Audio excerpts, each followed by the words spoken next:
여러분, 인플루언서라는 말을 들어보셨습니까? 예, 처음 들어보시는 것 같으네요, 다들. 표정이. 이 인플루언서라는 말은 영어로 영향을 준다라는 인플루언스와 사람을 의미하는 전미어 ER이 붙어서 영향을 주는 사람이라는 그런 뜻입니다. 요즘 유튜브나 인스타그램, SNS를 통해서 수많은 사람들에게 영향을 끼치고 있는 사람들을 가리켜서 쓰고 있는 말입니다. 소셜미디어의 발전은 유명인이 아닌 한 개인도 사회와 사람들에게 영향력을 행사할 수 있는 시대가 되었습니다. 인플루언서들이 만들어내는 콘텐츠들이 모두 유해하다고는 말할 수 없습니다. 하지만 대부분의 인플루언서들은 알고리즘을 이용해 자신의 팬덤을 모으는데 목적이 있습니다. 이렇게 세상의 방식으로 일하는 인플루언서들은 표면적으로는 세상에 영향력을 행사하는 사람들처럼 보이지만 확보된 팬덤을 통하여 자신의 부와 인기를 얻으려고 하는 사람들이 대부분입니다. 그래서 인플루언서들이 주는 부정적인 영향력도 많이 있습니다. 대표적으로 얼마 전에 세상을 떠난 임블리 사태가 그렇습니다. 맥심 화보 모델로 데뷔했던 임블리는 서울 모터쇼 및 로드 FC의 라운드걸로 활동했고 이혼을 한 후에 BJ 및 인플루언서로 활동해 왔습니다. 그리고 얼마 전에는 생방송 중에 극단적인 선택을 시도했고 향년 37세의 나이로 세상을 떠나고 말았습니다. 그러나 세상에 좋은 영향력을 흘려보내고 있는 인플루언서들도 있습니다. 대표적으로 하준 파파라는 이름으로 활동하고 있는 유튜버 황태환 형제가 있습니다. 세바시 강연에서 진짜 인플루언서로 사는 법이라는 제목으로 강연을 했는데 이런 말을 남겼습니다. 진짜 인플루언서는 내가 잘 사는 것이 아니라 남을 잘 살게 만드는 사람이다 라고 정의 내렸습니다. 세상의 방식으로 일하는 인플루언서들은 어떻게든 자신의 팬덤을 구축해서 자신의 부와 인기를 얻는 데 목적을 두고 있습니다. 그러나 믿음의 방식으로 일하는 인플루언서들은 어떤 사람이어야 되겠습니까? 나의 희생과 섬김으로 다른 사람들에게 생명을 주는 사람들입니다. 사도행전에 나오는 초대교회 성도들은 자기의 소유를 자기의 것이라고 주장하지 않고 필요에 따라 소유를 나누는 이타적인 삶을 살았습니다. 세상의 공식은 많은 것을 가져라고 말합니다. 그러나 초대교회 성도들은 이러한 세상의 방식에 믿음의 공식으로 대답했던 사람들이었습니다. 세상의 방식으로 요셉의 삶을 보면 요셉은 절대 형통한 인생이 아니었습니다. 그러나 성경은 놀랍게도 요셉의 인생을 형통한 인생이라고 평가하고 있습니다. 여기서 형통이라는 단어의 그 원어의 의미를 보면 이렇습니다. 어떤 일에 성공하게 하다. 그리고 그 단어 앞에 조건절이 붙습니다. 함께 하심으로. 그러니까 하나님이 함께 하심으로 어떤 일에 성공하게 하다라는 그런 뜻입니다. 하나님을 경외하였던 요셉은 하나님이 함께 하시는 삶을 보여줬습니다. 보디발은 이방인이었고 하나님을 모르는 사람입니다. 그러나 보디발은 요셉을 보면서 하나님이 그와 함께 하심을 보았고 요셉을 형통하게 하시는 것을 보았습니다. 그리고 하나님이 요셉과 함께 하심으로 보디발의 가정에도 복을 주시는 것을 보게 됩니다. 요셉이 어디로 가든 하나님은 함께 하셨습니다. 요셉이 감옥 안에 들어갔을 때도 요셉을 통하여 일하시는 하나님으로 말미암아 술 맡은 관원장은 다시 복직이 되는 복을 누리게 됩니다. 요셉의 인생을 정리해 보면 요셉은 자신의 잘못이 아니라 다른 사람의 잘못으로 고난을 받는 사람이었습니다. 그러나 요셉의 인생으로 말미암아 다른 사람들이 형통한 삶을 살아가게 됐습니다. 우리는 이러한 요셉을 보면서 예수님을 떠올리게 됩니다. 예수님은 자신의 잘못 때문에 고난받지 않으셨습니다. 예수님은 자신의 잘못 때문에 십자가에서 죽으신 것이 아닙니다. 그러나 예수님 때문에 저와 여러분이 형통한 삶을 누리고 하나님과 함께 사는 삶을 살고 하나님이 나를 통하여 일하시는 삶을 살게 되었습니다. 인류 역사상 세상에서 가장 큰 영향력, 가장 좋은 영향력을 끼친 인플루언서는 누구일까요? 눈치만 있어도 대답할 텐데 예수님이잖아요. 그렇죠? 인류 역사상 예수님처럼 가장 큰 영향력을 흘려보내고 있는 분이 계시겠습니까? 근데 예수님은 어떻게 인류 역사상 가장 큰 영향력을 끼친 인플루언서가 되셨을까? 유튜브하고 페이스북해서 구독자를 늘리고 수많은 사람과 친구 맺기를 해서 인플루언서가 되셨는가? 그렇지 않지 않습니까? 예수님은 수많은 사람들이 아닌 늘 한 사람에게 주목하시고 한 사람을 변화시키시는 삶을 사셨습니다. 예수님은 세상에 영향력이 있는 사람이 아니라 오히려 영향력이 없는 소외된 사람들에게 찾아가셔서 그 사람에게 관심을 가지시고 그 사람을 변화시키셨습니다. 예수님께서 오병이어의 기적을 일으키셨을 때 수많은 무리들이 예수님을 임금으로 삼고자 따랐습니다. 요즘 말로 한다면 수많은 팔로워가 생긴 겁니다. 예수님이 그들과 다 친구 맺기를 하고 자신의 인기와 명예를 높이셨는가? 그렇게 하지 않으셨습니다. 오히려 그들을 경계하시고 무리를 떠나 한적한 곳에 가셔서 기도하셨습니다. 성경을 보면 예수님의 12제자 말고 예수님의 제자가 되겠다고 따르겠다고 했던 사람들이 많이 있었습니다. 그 중에 보면은 부자도 있었고 사내들인 공회원처럼 힘 있는 사람들도 있었습니다. 근데 예수님께서 그들과 다 친구를 맺으시고 그들을 제자 삼으셨는가? 오히려 인자는 머리 둘 곳이 없다라고 말씀하시면서 누구든지 나를 따라오려거든 자기를 부인하고 자기 십자가를 지고 나를 따라오라고 말씀하셨습니다. 그래서 많은 사람들이 근심하며 떠나갔습니다. 예수님께서 인류 역사상 가장 큰 영향력을 끼친 인플루언서가 될 수 있었던 이유는 예수님은 자기를 따르는 사람을 이용해서 자기의 부와 명예를 인기를 끌어모으는 데 사용한 것이 아니라 오히려 죄인들을 위하여 십자가에서 죽기까지 우리를 사랑하셨기 때문인 것입니다. 따라서 우리는 어떻게 하면 이 세상에서 진짜 인플루언서로 살아갈 수 있을까? 그것은 바로 진짜 인플루언서가 되시는 예수님을 따라가는 사람만이 세상에 영향력을 바로 행사할 수 있는 진짜 인플루언서가 될 수 있습니다. 그 대표적인 사람이 오늘 본문에 나오는 사도 바울입니다. 오늘 본문인 사도행전 9장의 내용은 사울이 다메섹에서 예수 그리스도를 만난 이후에 회심을 하게 되는 내용입니다. 다메섹에서 하늘로부터 호련히 빛이 임하였고 사울은 땅에 엎드려져서 앞을 보지 못하게 됐습니다. 사흘 동안 보지도 못하고 먹지도 못한 사울에게 하나님께서는 아나니아라는 제자를 보내십니다. 그러나 사울이 그동안 그리스도인들에게 적지 않은 해를 끼쳤던 것을 알았던 아나니아였기에 하나님께서는 이렇게 말씀을 해주십니다.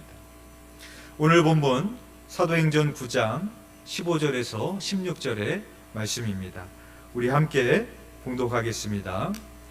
주께서 이르시되 가라, 이 사람은 내 이름을 이방인과 임금들과 이스라엘 자손들에게 전하기 위하여 택한 나의 그릇이라. 그가 내 이름을 위하여 얼마나 고난을 받아야 할 것을 내가 그에게 보이리라 하시니. 아멘.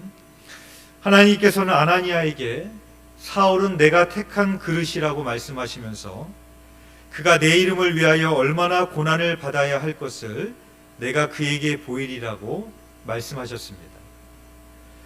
여기서 우리말 고난받다로 번역된 헬라어 파스코는 원문에서는 수동태가 아닌 능동태로 기록되어 있습니다. 그러니까 사울은 불가항력적인 상황에서 또는 그동안 자신이 저지른 죄값을 치르기 위해서 어쩔 수 없이 고난을 받는 것이 아니라 자발적으로 주님을 위하여 고난을 감수하는 삶을 살게 될 것이라는 의미입니다.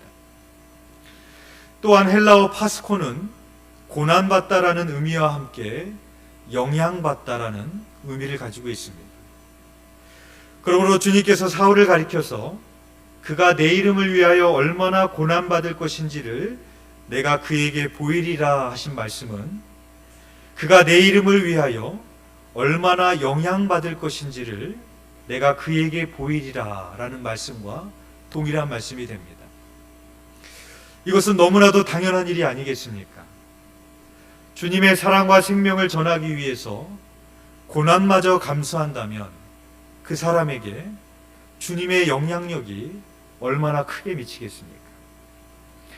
그가 주님을 위하여 고난을 당하는 만큼 주님의 큰 영향력이 그와 함께 하시지 않겠습니까? 주님을 위하여 고난마저 감수할 수 있다는 것이 이미 그 사람이 주님의 영향력 아래 있다라는 말이 아니겠습니까? 그렇다면 그 사람이 이 세상에 대한 영향력은 얼마나 커지겠습니까? 바울을 보십시오. 주님을 위하여 자신을 고난의 그릇으로 드렸던 바울은 끝내 참수형으로 생을 마감했습니다. 세상적인 관점으로 본다면 사울은 어떤 업적도 이루지 못한 실패한 인생처럼 보입니다. 하지만 참수형을 당하기까지 주님을 위하여 자신의 생을 던졌던 바울의 영향력이 얼마나 큽니까? 신약 성경의 3분의 1이 바울이 쓴 성경입니다.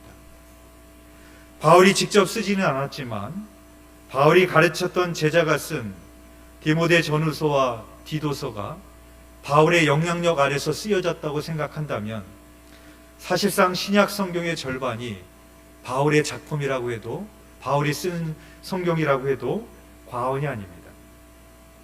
또한 신약 성경에 나오는 거의 대부분의 교회는 바울이 세운 교회입니다. 오늘날까지도 수많은 그리스도인들은 오늘 우리도 바울의 영향력을 받고 있습니다. 바울은 이렇게 인류 역사상 가장 큰 영향력을 미치는 인플루언서 그리스도인이 되었던 것입니다. 따라서 하나님께서 바울을 고난의 그릇으로 사용하셨던 것은 징벌의 의미가 아니었습니다. 그것은 주님께서 바울을 이 세상에서 가장 영향력 있는 그리스도인으로 세워주시기 위함이었던 것입니다. 존 웨슬리 목사님이 쓰신 더 웨이라는 표준 설교집이 있습니다. 여기서 웨슬리 목사님은 팔복에 대한 설교를 하십니다. 팔복 중에서 맨 마지막에 복이 이겁니다. 마태복음 5장 10절에서 12절의 말씀입니다. 제가 봉독하겠습니다. 의를 위하여 박해를 받은 자는 복이 있나니 천국이 그들의 것임이라. 나로 말미암아 너희를 욕하고 박해하고 거짓으로 너희를 거슬러 모든 악한 말을 할 때에는 너희에게 복이 있나니 기뻐하고 즐거워하라. 하늘에서 너희의 상이 큼이라. 너희 전에 있던 선지자들도 이같이 박해하였느니라 라고 말하고 있습니다. 어떻게 박해를 받는 게 복이 될 수 있을까요? 주님 때문에 욕을 먹는 것이, 어려운 일을 당하는 것이 어떻게 복이 되고 그것을 어떻게 기뻐하고 즐거워할 수 있을까요? 웨슬리 목사님은 박해에 대해서 이렇게 정의를 합니다. 첫 번째로는 내가 의도적으로 박해를 자초해서는 안 된다는 겁니다. 그래서 예수님도 제자들에게 이 동네에서 너희를 박해하거든 저 동네로 피해라, 박해를 피할 것을 말씀하시기도 했습니다. 그리고 예수님 본인도 박해를 피해서 피해 가신 적도 있습니다. 그러니까 박해를 무조건 자초하라는 말이 아닙니다. 두 번째 의미는 무엇인가 하면 우리는 박해를 통해서 내가 지금 어디에 속해 있는지를 알게 된다는 겁니다. 즉 내가 주님을 위하여 박해를 받고 있다면, 주님을 위해서 어려움을 당하고 있다면 그것은 곧 나는 주님에게 속한 자라는 것을 입증하는 거라는 겁니다. 부모가 자녀를 키우다 보면 기쁜 일만 있는 것이 아니라 속상하고 마음 아픈 일이 더 많이 있습니다. 그럼에도 불구하고 자녀를 키우죠. 부모가 왜 그렇게 속상하고 아픈 일을 당해야 됩니까? 부모와 자녀의 관계 속에 있는 겁니다. 그걸 입증하는 겁니다. 왜 힘들어도 자녀를 그렇게 속상하면서도 키우십니까? 내가 속상하지 않으려면 안 보면 됩니다. 그런데 속상하고 마음 아프게 해도 자녀를 키웁니다. 왜? 내 부모와 자녀의 관계 속에 들어가 있기 때문에 그렇습니다. 만약에 여러분들이 주님 때문에 당하고 있는 어려움이 하나도 없다면, 그 말은 웨슬리 목사님의 말에 의하면 나는 지금 주님과 별로 관계없는 인생을 살아가고 있다는 말입니다. 정말로 주님과 관계 있는 인생을 살고 있다면, 주님과의 관계 속에서 살고 있다면 주님으로 인한 어려움이 반드시 있을 수밖에 없습니다. 웨슬리 목사님은 설교를 그 당시의 성직자들이 이단이라고 불렀고 교회 밖으로 내쫓았습니다. 그에 대한 온갖 소문이 나도는가 하면 온갖 제목에 붙여진 고소를 당하기도 했습니다. 또한 그는 수십 번이나 그를 반대해서 일어난 폭도들에 의해서 죽을 뻔했습니다. 그런데 웨슬리는 이와 같은 것을 지극히 정상적인 것으로 여겼습니다. 즉 자신이 그 사역 안에서 하나님께 순종하고 있는 증거로 받아들였기 때문입니다. 한 번은 웨슬리가 말을 타고 길을 가고 있었습니다. 그런데 이상하게도 지난 3일 동안 어느 한 사람도 벽돌이나 계란을 던지지 않았다는 사실을 깨닫는 순간에 깜짝 놀랐습니다. 그리고 그는 말을 멈춰 세우고 내려와서 무릎을 꿇고 엎드려 기도하기를, 내가 죄를 짓고 타락한 것이 아닌가 하며 하나님께 부르짖으며 자기가 잘못한 것이 있으면 보여달라고 기도를 했다고 합니다. 그런데 반대쪽 울타리 한쪽 끝에서 웨슬리 목사를 알아보았던 한 사나이가 저 감리교 목사를 한번 손 좀 봐야겠다 하면서 벽돌을 하나를 집어서 웨슬리에게 던졌습니다. 그런데 그것이 살짝 빗나갔습니다. 그때 웨슬리는 하나님 감사합니다, 제가 아직도 당신의 임재 가운데 있었군요 하며 기뻐했다고 합니다. 주님을 위하여 받는 고난이 복이 되는 이유가 뭐겠습니까? 그 고난이 내가 주님의 영향력 아래에 있다라는 것을 증명하기 때문에 그렇습니다. 사도 바울이 그랬습니다. 아까 말씀드렸던 하준 파파라는 이름으로 활동하고 있는 유튜버 황태하 씨는 지금 컴패션의 아이들을 후원하는 일을 하고 있습니다. 황태한 씨가 이 일을 하게 된 결정적인 계기가 있었습니다. 황태한 씨는 2020년에 생후 6개월이었던 둘째 아이를 급성 심장마비로 떠나보내야 됐습니다. 아이를 마지막으로 심폐소생술을 했지만 가망이 없어서 의사가 황태한 씨에게 마지막 작별 인사를 하라고 했습니다. 차갑게 식어버린 아들의 그 조그만 손을 잡고 그가 이렇게 얘기를 했습니다.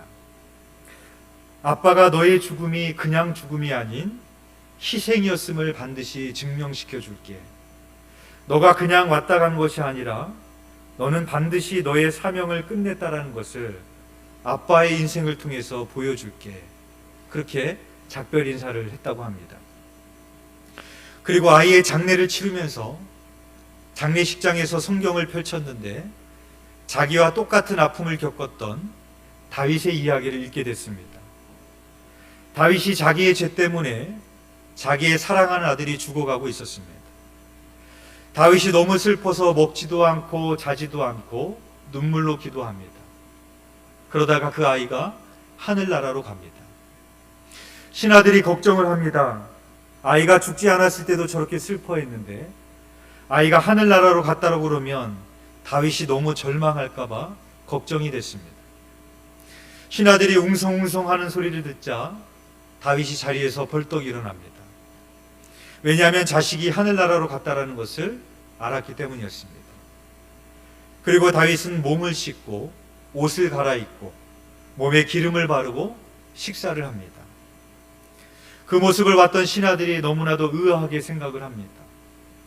아이가 죽지 않았을 때는 그렇게 난리를 치더니 왕이시여, 어떻게 아이가 죽은 후에는 아무렇지도 않은 듯이 그렇게 하십니까? 그때 다윗이 이렇게 대답을 합니다. 나는 그에게 가려니와 그는 내게로 돌아오지 아니하리라 라고 말합니다. 황태한 씨가 이 말씀을 처음 읽었던 것이 아닙니다. 전에도 읽었던 말씀입니다. 그런데 전에는 이 말씀을 읽었을 때 다윗이 강한 사람이라고 생각하며 읽었습니다.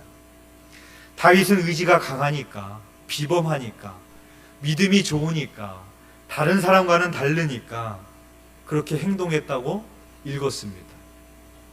근데 막상 자기가 자식을 잃어보니까 비범하다고 이겨낼 수 있는 고통이 아니더랍니다.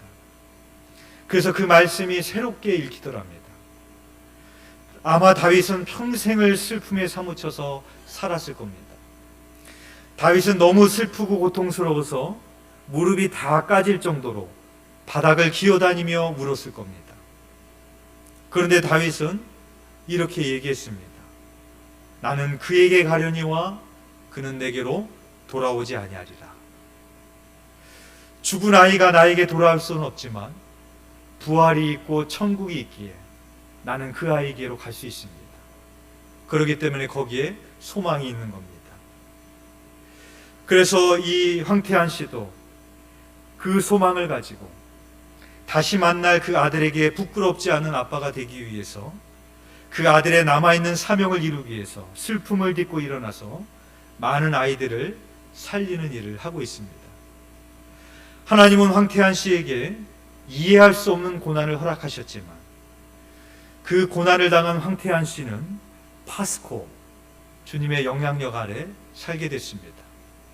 그리고 많은 아이들을 살리며 수많은 사람들에게 선한 영향력을 끼치는 진짜 인플루언서로 살아가고 있습니다. 사랑하는 교회 여러분, 우리도 주님처럼, 바울처럼 진짜 인플루언서가 됩시다.